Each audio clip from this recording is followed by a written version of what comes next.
Bienvenue dans ce nouveau Deep Dive. On a tous déjà eu cette impression qu'une conversation se joue un peu à deux niveaux.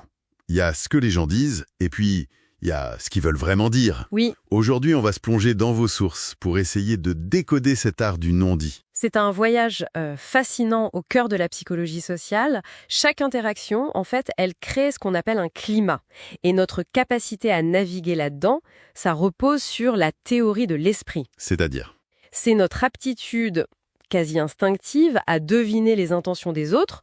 Le problème, c'est que nos déductions sont parfois complètement fausses. l'objectif, c'est donc de trouver des clés pour des relations plus saines, que ce soit au travail ou à la maison.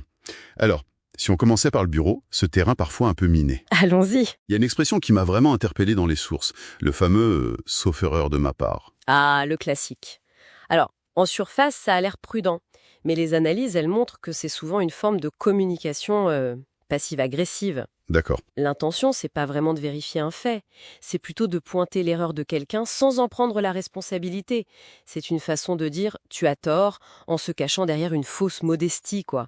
C'est redoutable, parce que ça coince l'autre personne. Si elle réagit mal, elle passe pour quelqu'un de susceptible. C'est ça, c'est un piège. Et pourquoi on a tant de mal à être direct? C'est la peur du conflit. Exactement. C'est la peur de la confrontation et ce désir de préserver une harmonie de façade. Dans beaucoup d'entreprises, la critique frontale, c'est mal vu. Alors on enrobe. Le fameux « c'est intéressant » qui veut dire « je suis pas du tout d'accord Voilà. Ou le merci d'avance qui est en fait un ordre déguisé. Ça empêche l'autre de dire non. ». Et cette tension, ce besoin de décoder, on le retrouve de manière encore plus forte dans le cercle privé, j'ai l'impression. Ah bah oui, c'est souvent là que les non-dits font le plus de dégâts. Prenons un monument issassique. Fais comme tu veux. Oh là là, celui-là, c'est un véritable test de loyauté. Ça veut très rarement dire « tu as ma bénédiction Non, bien sûr. ». C'est plutôt l'expression d'un besoin qui n'est pas satisfait. En gros, j'aimerais que tu comprennes ce que je veux sans que j'ai à le formuler. Et avec les amis, ça peut prendre une autre forme, parfois sous le masque de l'humour, du sarcasme. Par exemple, « Tiens, tu as enfin réussi à arriver à l'heure. Le sarcasme, c'est souvent une agression socialement acceptable. C'est un reproche caché derrière une blague. Et la parade est toute trouvée, si la personne se vexe. » On lui dit qu'elle n'a pas d'humour. Exactement. « Oh, ça va, on peut plus rien dire. » Au-delà des mots, il y a tout le reste. Le corps, le ton, la posture. Les sources insistent beaucoup là-dessus. Mais est-ce qu'on peut vraiment s'y fier? Les bras croisés, par exemple, c'est systématiquement un signe de fermeture. C'est une excellente question. Et la réponse, c'est que le contexte est roi. Oui, les bras croisés, ça peut indiquer une barrière. Mais il faut regarder l'ensemble. Hmm. Est-ce que la personne est aussi en retrait, le regard fuyant? Ou est-ce qu'au contraire, elle est penchée en avant, elle écoute, et elle a juste froid? C'est un indice, pas une preuve.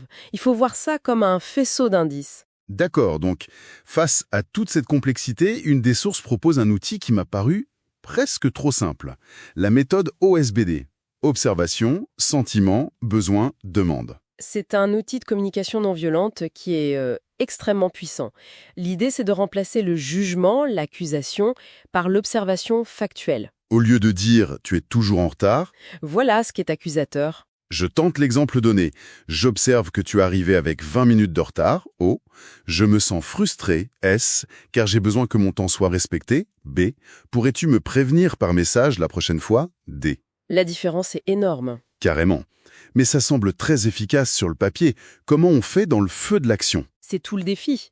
Le conseil, c'est de s'entraîner à froid sur des situations sans grand enjeu.